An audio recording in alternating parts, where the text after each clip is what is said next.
All right, welcome to Pineview Parenting, session number 3. We are going through the Adventures in Parenting curriculum, which is free, and you can find it online if you want to download it and print it off.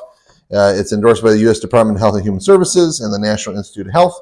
It's good curriculum, and of course, we take here at Pineview, we take the curriculum and kind of spin it to our own sometimes demise.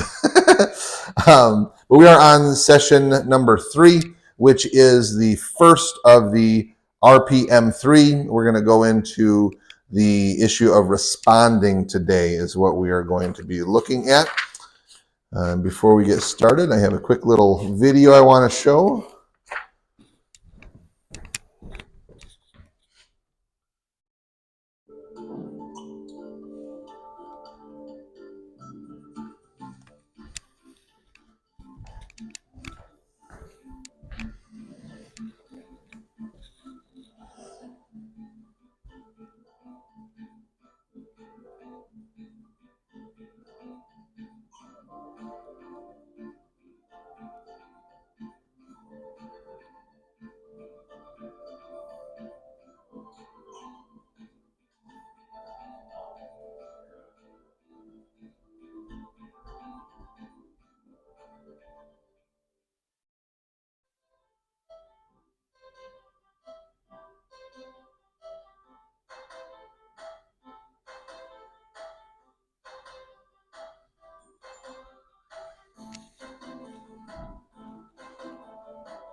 All right.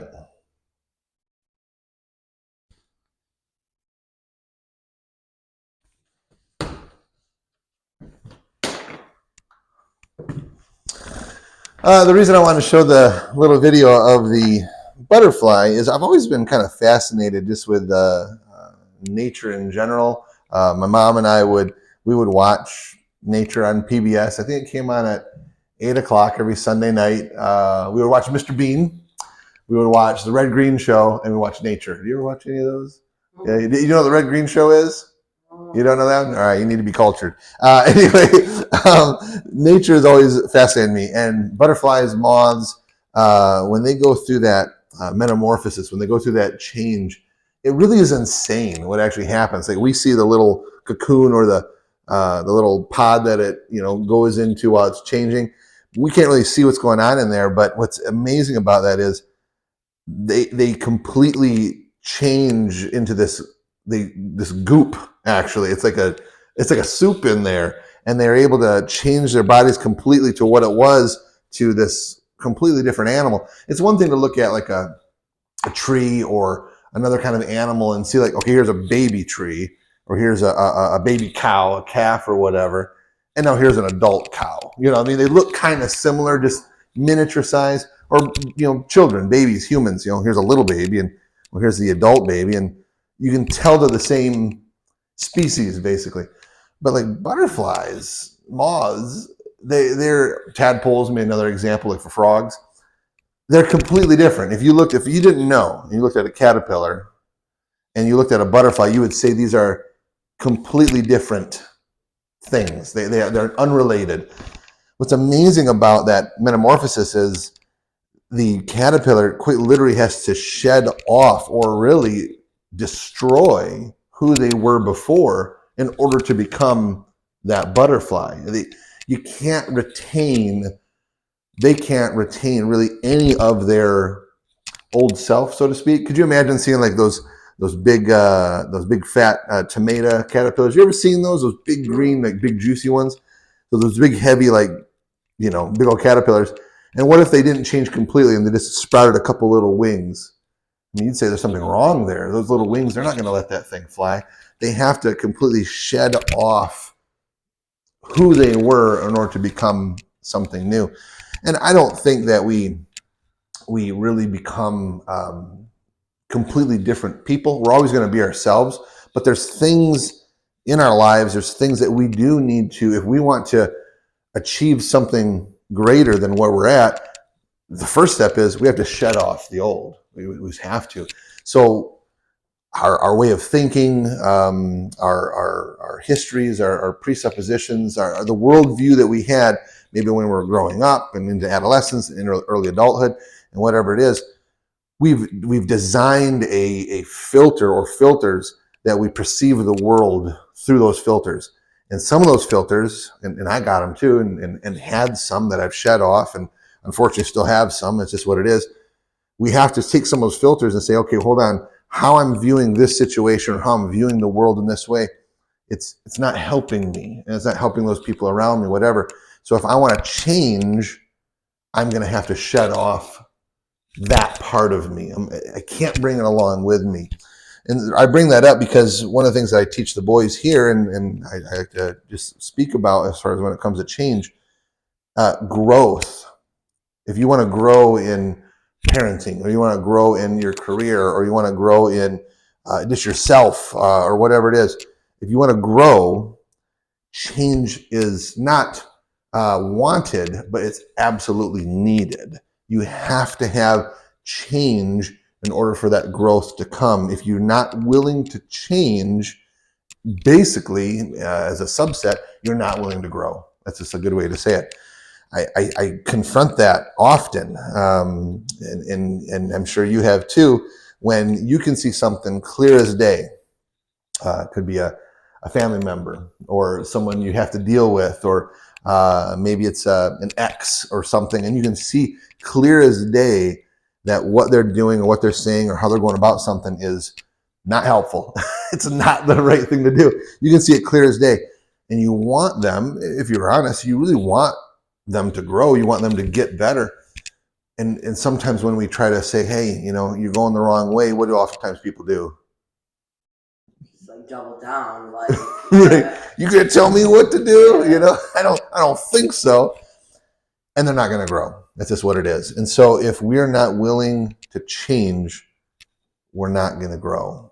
And like the butterfly, part of that change is we have to let go of past stuff. Our past does make us up, but it doesn't have to dictate our future. Yes, we got junk. Yes, we have past. We have caterpillar past.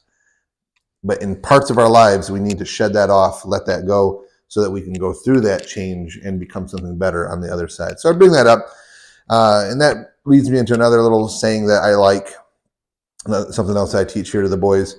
Let's see if I can get this right. If you're unteachable, no one can help you. But if you're willing to learn, no one can stop you. I just like that concept.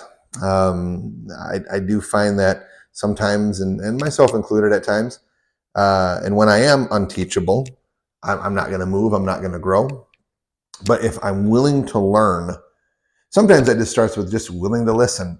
I remember I was doing a family counseling once, and it was a mom, and she was really mad about just what was going on in the family, and she didn't want to do counseling and that sort of thing or whatever.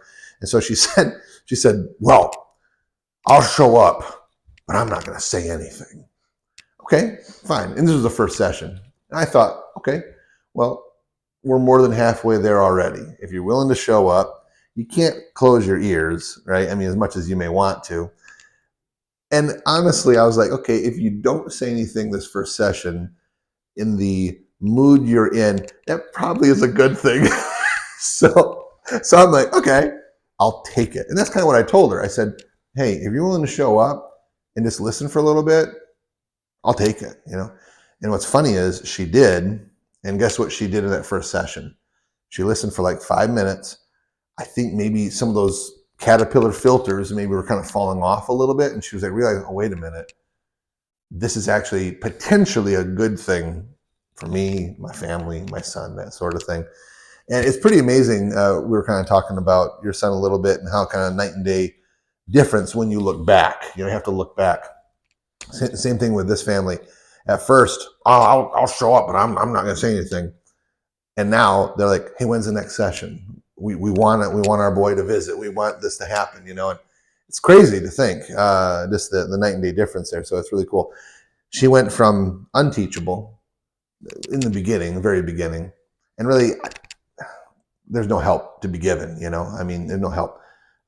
Over a short amount of time, she realized that, oh, wait a minute, maybe I do need to learn some things. So I'm going to be willing to learn a little bit at least. And then all of a sudden this ball gets rolling. It's funny, like how I said that if you're truly willing to learn, no one can stop you. Not that we would, but if we were to say, okay, now we're going to stop counseling and we're going to go back to the way we were before, division, broken familyness, that sort of thing, she herself would say, no, we're going to keep doing this. So no one could stop her at this point. So it's pretty cool. It's pretty cool to see. Anyway, I just wanted to bring that up as a quick little intro. I need a tissue real quick. I'm already getting emotional over the lesson. No, that's not what it is. All right, very good. First session, we went through the 4 parenting styles: authoritative, authoritarian, permissive, and uninvolved. We talked about that in the very first session, which was recorded. Last week was an intro to the Adventures in Parenting curriculum, which is the RPM3. R stands for responding, P stands for preventing, and the M3 were the 3 M's: monitoring, mentoring, and modeling. And today we are going to look at the responding. The first R is what we're looking at today, the first R in the RPM3. All right, so that is what we're doing today. We're looking at responding, and that word was chosen intentionally.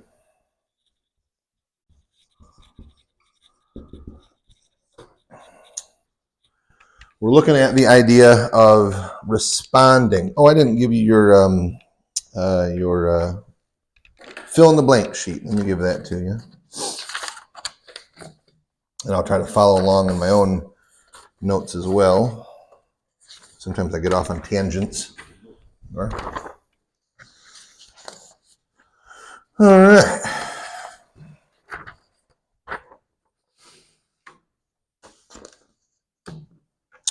All right, responding is basically this. We need to make sure that we are responding to our kids in an appropriate manner. And those are the fill in the blanks there. Responding to your child in an appropriate manner, which is all very important. These guidelines may seem obvious, but responding is really more than just giving your child attention. It's more investment than just that. The words are actually saying 2 different things when it comes to responding, reacting, and also responding and the appropriateness. We want to make sure that we are actually responding, not just reacting. There's a big difference there. Reacting, and there's a little fill in the blank there for responding versus reacting. Reacting, when we react to something, that is immediately acting on emotions. That is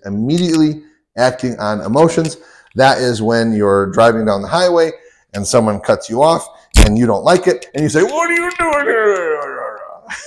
So that is the reacting idea. Unfortunately, because we are human, we tend to do this often, not just on the highway, but we do this at work, we do this in our family, that sort of thing. And oftentimes, our kids especially, because they're little sponges, they soak up everything we do or don't do. If they're used to you reacting, so say something happens and you're sitting there, you're just chilling, and there's a loud noise. Oftentimes, if you tend to react, and I guess say overreact, if they make a loud noise, oftentimes what they'll do is they'll look at dad. That's their first response. They want to know, okay, how is dad or how is mom going to react to this thing? I've actually seen it in kids in different ways. They get conditioned of how parents will react to things. And so what they'll do is when they're introduced to a stimuli, for example, they're used to a certain reaction, and sometimes they're negative. Could be a yell, "Hey, what are you kids doing?" Rah, rah, rah. Or, it could be something else. Could be negative. And so then when they're in a similar situation, and then this, I guess you could call it a trigger or whatever, happens, they are used to that reaction. They get conditioned by their parents based on the stimuli. For example, there's a kid here that I guess you could kind of say has PTSD. I guess you could kind of say. I think we all do. I think we all have PTSD in some form and in some level based on our past experiences. We just do. But this kid was more apparent. What it was, for whatever reason, it was the sound of like a siren, and he was over in the gym, and the guys were testing the sound and the lights and stuff for the gym, for the scoreboard and all that, and they did the timer bell thing, in the gym, and when they did that, he hit the deck. Like, he literally got down and was like, "What's going on?" And that triggered him to a past event. And I don't actually remember the exact story, but it had something to do with his dad. What was it? It was something to do with his dad somewhere, and a bell or a siren went off, and his dad was overreacting at that time. So it freaked him out. I can't remember the exact story, but what the original thing happened. But now he's here. His dad's not here. The situation's not here, but he just has that sound. It triggers him, and he hits the deck. We've been talking about that, and we've been counseling him through that and that sort of thing. And it's been helpful. He's been doing better with that sort of thing. But there is a difference between responding to our kids and reacting to our kids. Responding is different because this allows you to think logically. It helps you to be thinking logically. It allows you to do some things. We're going to get into that in just a minute. But I just want to say this before we get into the number 3 there on your sheet. Many parents, it is what it is, we do tend to react to our kids. We just do. We're emotional people, and the more, because we have emotions, the more we can check ourselves, because it's our parents' responsibility to check ourselves. It's not the kid's fault because what they did and I overreacted. No, I'm in charge of my reaction or my responding. When we just react, we're not making decisions based on the outcome. We're simply satisfying the emotion at hand. That's really all we're doing. Now, we don't think that way. If we were thinking that way, we would actually be responding. But when we react, it's solely based on emotion. And so when we holler, yell, or whatever it is, or even hit sometimes. I mean, I hope that doesn't happen, but I do know that does happen sometimes. We react, and it's solely based on emotion. And oftentimes when we do that, we regret what we did, whether that's yelling or whatever it is. When we react out of emotion, we are not thinking about the outcome. We're not even thinking about the situation. We're just trying to satisfy or stop or whatever it is, that initial thing. Now, sometimes we do have to react. If a kid is running out in the middle of the road and a bus is coming, you may have to just react, right? That happens sometimes. I think we were designed as people to have good reactions, knee-jerk reactions and stuff. But if we allow those quick reactions to kind of take over and we're just making decisions based on emotions, we get ourselves in trouble.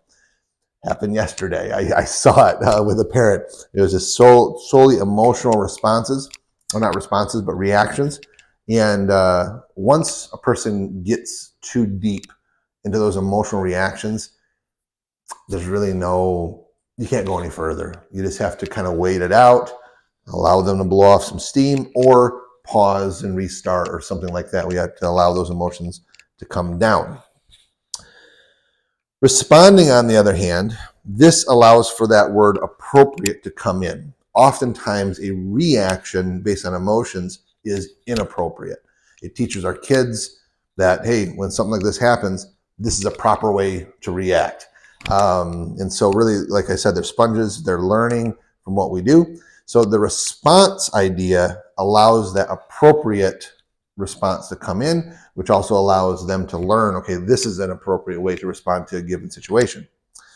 Responding to your kids allows you to think logically. What it does is it gives you simply this time. Now, sometimes that's not possible. Like I said, if a kid's running out in the middle of the street, you have to react, right? I mean, you just do.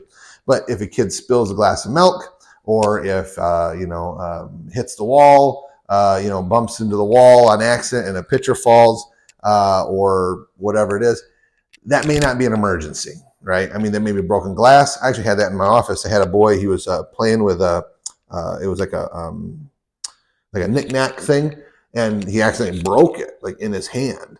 And so what I had to do is I had to react quickly, because if he would have reacted physically, he could have cut his hand or whatever.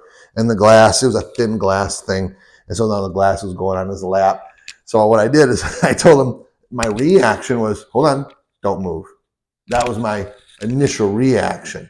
And that don't move, that allowed me to then, think just for a millisecond, what should I do here? What is the appropriate response for me to deal with this? If I was said, oh no, look at all the glass, look at what you did, he'd have, and he could have cut himself. But the first thing I did is I did initially react, hold on, don't move. And he didn't. He just, he didn't move. I said, don't move your hands, don't fidget, just stay right there. So then I thought, how am I going to clean up this mess without this kid getting cut? So now I had a second. He's not moving. There's no emergency. He's not bleeding out. It just, nothing's happened yet. So it gave me a couple seconds. Wait, there's a vacuum with a wand thing right across the hall in a closet. Don't move. Stay right there. Go out and get the vacuum. Don't move. And so I carefully took the glass out of his hand, took care of that.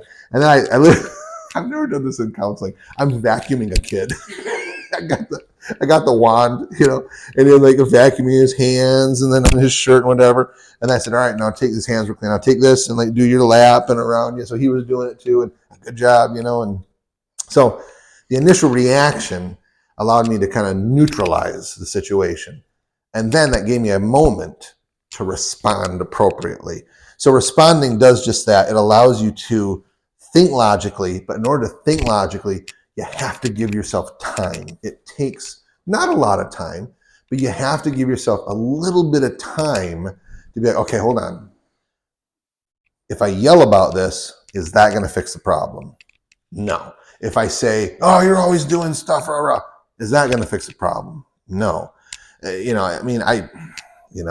I call the kid a name or someone, I'm just going to heighten the whole situation, and someone's going to get cut, And so what it does is it allows you to have time from it. It allows you to think for a moment. One of the things I teach the boys, and we talk about anger management quite a bit, one of the first things that I teach them to do when their emotions are ramping up and they're getting heightened, I said, what's the first thing you do? A lot of times what they'll say is they'll say something, well, walk away or count to 10 or do breathing exercises or whatever. Those are good coping mechanisms, but there's something you have to do before any of that. And I've drilled this into them, so hopefully they would remember it if I asked them. The first thing you do when your emotions get spiked is this: nothing. You do nothing. You take your car and you shift it into neutral immediately. If someone's coming at you all ramped up, no, unless there's like an emergency, right? Like the kid running out into a road, you can't just, what am I going to do here? I'm going to do nothing for a second. No, sometimes you have to react, you have to respond. But when it's not a code 9 emergency, a pitcher falls down, glass is broken, the kid is standing there in bare feet. Now that's a dicey situation, but it's not time to call 911 yet. You can look at it and just say, hold on. Now we're going to do this. That's like half a second. Don't move. I'm going to come pick you up now. To where if it's just immediate reaction, the kid could start fidgeting, moving, and then get cut, for example. So responding, the first thing to do, and it doesn't take long. Nothing. Do nothing. Just don't say anything. Look, you may have to say don't move or something like that. If a kid is, say it's an emotional thing, emotional outburst, you take their Xbox away because they broke a rule or it's bedtime. I don't want to take. something pretty powerful about a parent, kids freaking out, something pretty powerful about a parent going like this and just staring at them. Sometimes, I've seen it. We'll do it here in the house, the house parents. Sometimes kids mad about something, they're just flipping out. We'll just stand there and just watch them. Make sure they don't hurt themselves, make sure they're not going to throw something, but just as long as they're not hurting themselves or anyone else. And sometimes I'd be tempted to say, "You done?" But that may just escalate it. But I might be thinking that. But just that initial quiet, do nothing. Sometimes, it depends on the boy. Sometimes they will de-escalate themselves. They'll be like, "Oh, hold on, here's a grown-up. They're not flipping out. They're looking at me. I'm not ignoring them. I'm not walking away because they're just pay me attention, I'm looking right at them. I'm watching them. And sometimes I've seen them actually feel a little bit of shame. They feel a little embarrassed because here they are. They're supposed to be a mature young man. That's a phrase that we use a lot around here. A mature young man. And when you're kicking stuff and mad about a basketball game or mad about it's time to go to bed or whatever, not acting like a mature young man. And sometimes just looking at them, not saying anything, because they expect us to say something often. They expect a lecture. They expect another consequence. But if you just throw in a little, I don't know what the word would be, a little quiet authority, that's a good way to say it. Sometimes they'll be like, wait, I'm not behaving appropriately here. Sometimes, not always. Sometimes it escalates some more. But irregardless, what that does, if you just look at them, do nothing, if you can, it allows you time to think logically now. Your emotions come down, your logic comes up. That's always how it works. It's almost like your logic and emotions on a teeter-totter. When emotions are up, logic's down. Emotions come down, logic comes up. This is how it is. And that takes time. Okay. All right. Back to your worksheet there. Number 3, responding, not reacting, but responding allows you to do a few things. It allows you to think. We've already talked about that, but it allows you to think. It allows you to have a little bit of time for your emotions to come down, your logic to come up, and you're able to now think for a minute, okay, what should I do? What's the appropriate thing to do here? What should I not do? How has he or she responded in the past? And this is not just kids, this can be just life in general, anybody, coworker, spouse, parent, whatever. It allows you to think for a minute. And that then allows you to answer some questions. Your child's questions, because they typically would have some legitimate questions, even in a temper tantrum. Why? Okay, well, that is a question. I mean, it might not be the right way, but it is a question. It allows you to answer some questions. It also allows you to answer some of your own questions. What happened? That's a lot of times what we think. So you hear a noise break, you're in the living room, they're in the bedroom, whatever, you hear, shh. What's the first thing that goes through your mind? What happened? What broke and who's bleeding? What happened? You go in the room and you see the kid, pictures off the wall, on the ground, they're standing there. Okay, now I kind of know what happened.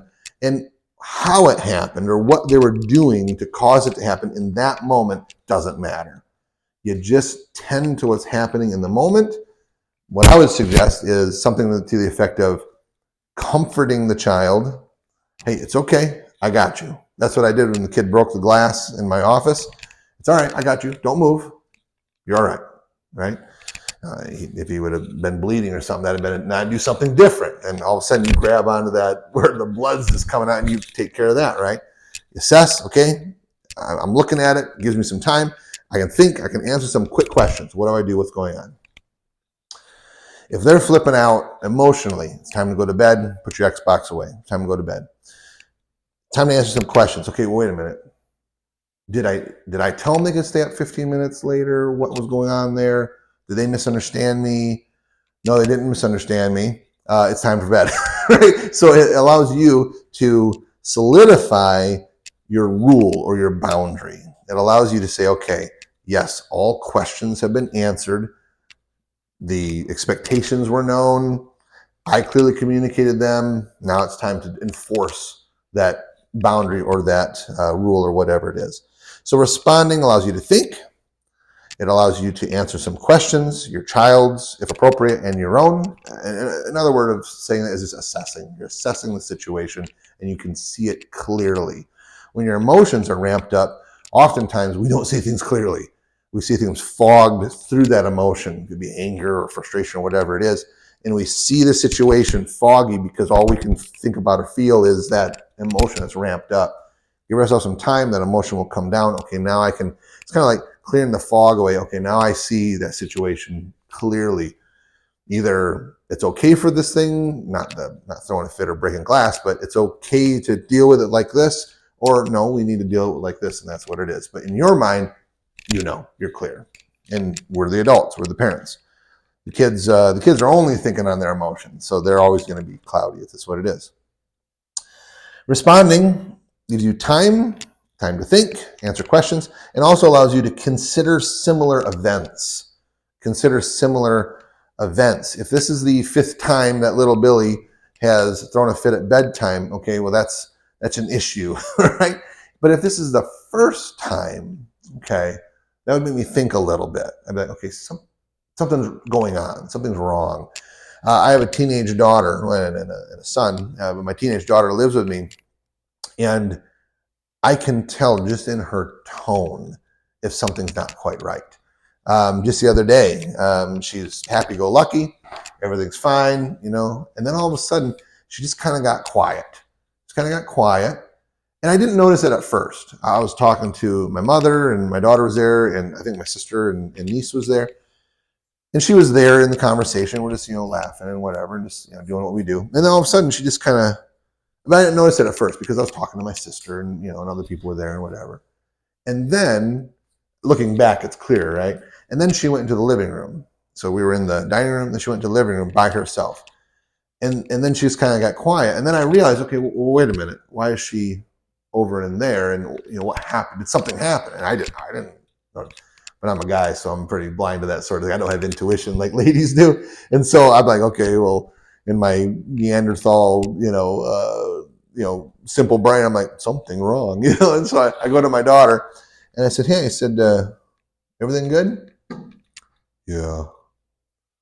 Okay. You know, sometimes it's more obvious than other times, but it wasn't quite that obvious. And I wanted to take her word for it, you know. And she's like, yeah. And I said, okay, well, you seem a little off, you know, just tired. Mark it down. If a teenager tells you, I'm just tired, they are never just tired. They might be tired, but they're never just tired. Doesn't exist. And maybe they don't even know what it is. Maybe it's something from before, but something happened. Something happened emotionally.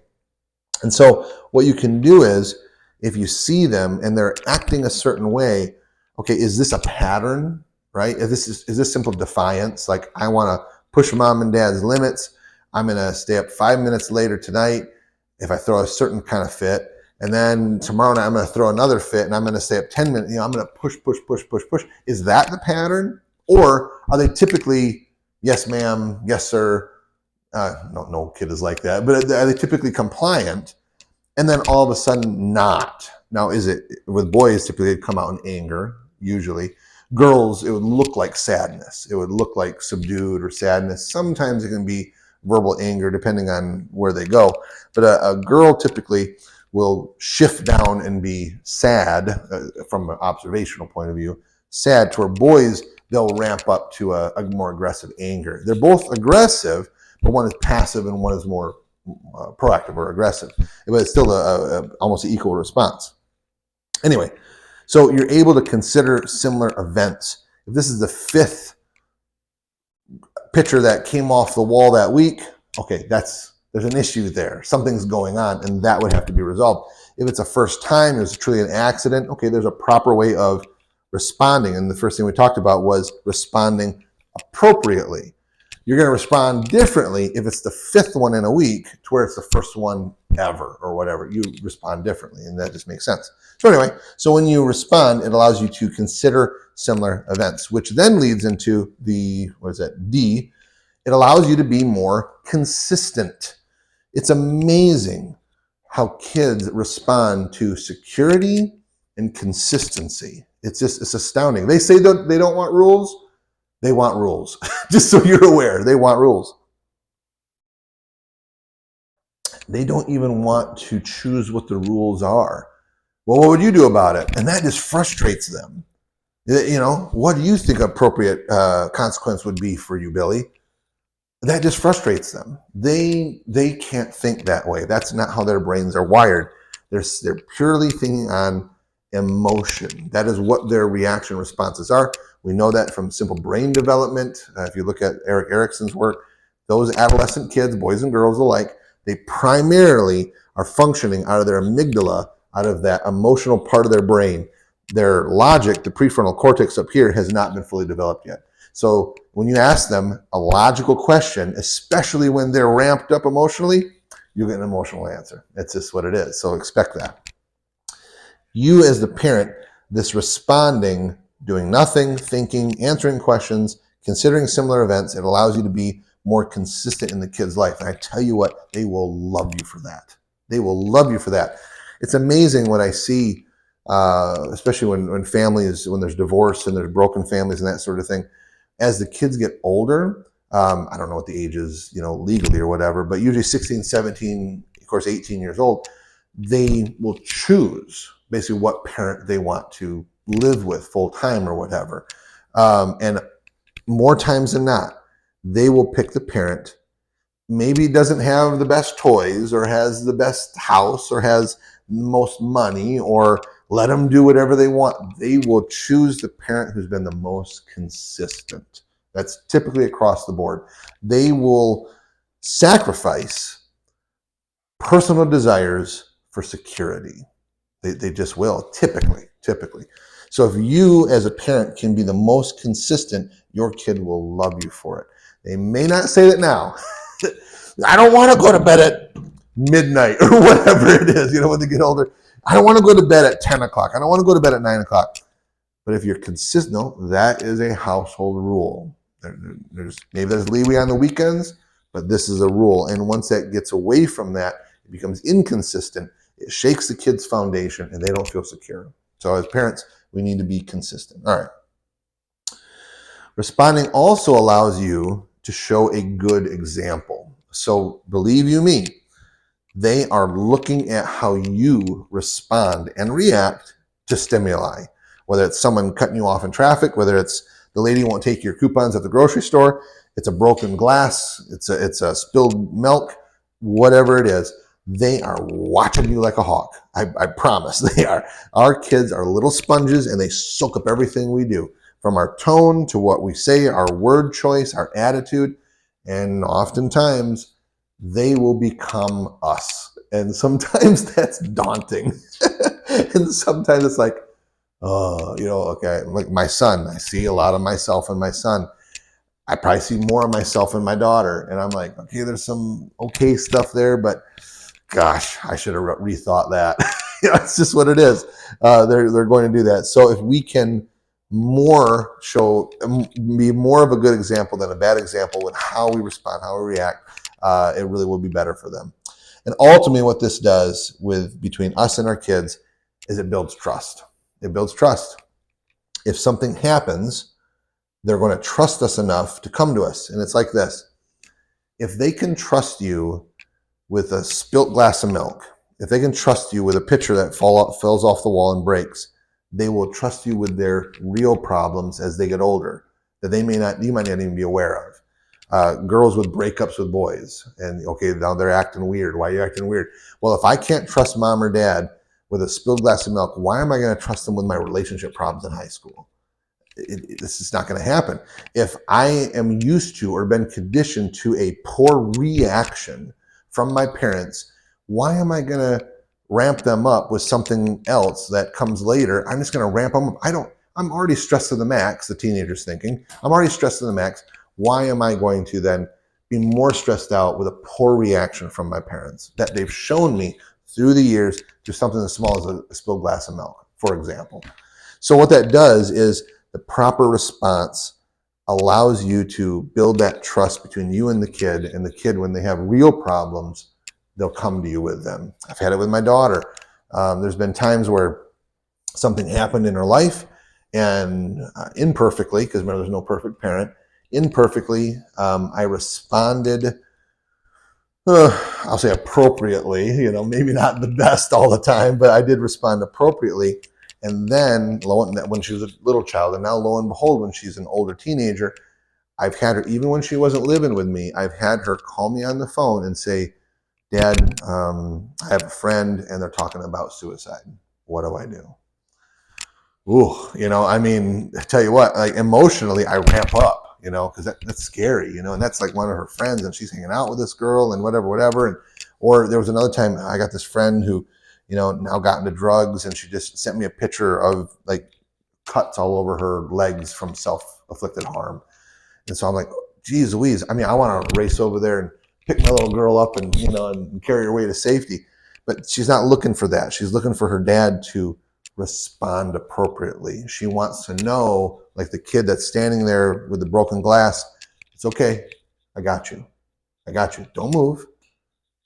Daddy's here. Mommy's here. I got you. So at first they feel, okay, I'm okay for a minute. This is a dangerous situation, but I'm okay because mom's right there and she says she's got it. Or dad's right there and he says he's got it. So I don't know what's going to happen, but mom's here, dad's here. It'll be okay. So that's what happens. That's what happened with my daughter. She has this friend, and it was a dangerous situation, and it was actually dangerous. Like we had to call 911. That kind of dangerous. It wasn't just like attention talk. It was actually happening, and so she needed appropriate response. She needed to know, it's okay. I got you. Yes, it's a dangerous situation. You're surrounded by glass, but I got you. Number one. And two, let's think about this for a minute. I had a lot of questions because I wasn't there. So we had some questions answered, basically followed this exact thing. I knew some similar events because I did suicide prevention counseling. So I already knew some things to do and what not to do just from my education, which I was consistent in for the most part. I was calm. My tone was slow. I wasn't, oh no, call them. I didn't ramp anybody up. I was being that good example. And she trusted me with calling me from miles away. And she's done it more than once. So it works. It really does work. So I say all that because if we can build trust in our kids on the normal day-to-days, spilt milk, broke glass, they will trust us later on with the big stuff. They really will. And that all comes from responding appropriately. We're going to make mistakes. There's going to be times where our emotions get the best of us and we're going to react. It happens. But even that is an opportunity to teach our kids, hey, mommy didn't really react well there, or daddy didn't really react well there. I shouldn't have said this. It'd have been better if I would have done this, or whatever it is. So even that, just the admission of we make mistakes too, it happens, that teaches our kids. And then the idea of being consistent would be, and mommy's going to try to do better next time. When I compare it to a similar event, I'm going to try to do this better. Can you help remind me of that, or talk about it next time, or whatever it is? But it's a lot of work. There's nothing easy in here, but it's good. It's very good, and it will definitely help us. It'll help our kids. It'll bring our families closer together. All right, very good. So that is the first R in the RPM3 of the Adventures in Parenting. That was responding. Basically, responding versus reacting. Reacting is basically what that one is. But responding appropriately to our kids. So thanks for listening and appreciate you. Any questions? Okay. Thanks, guys.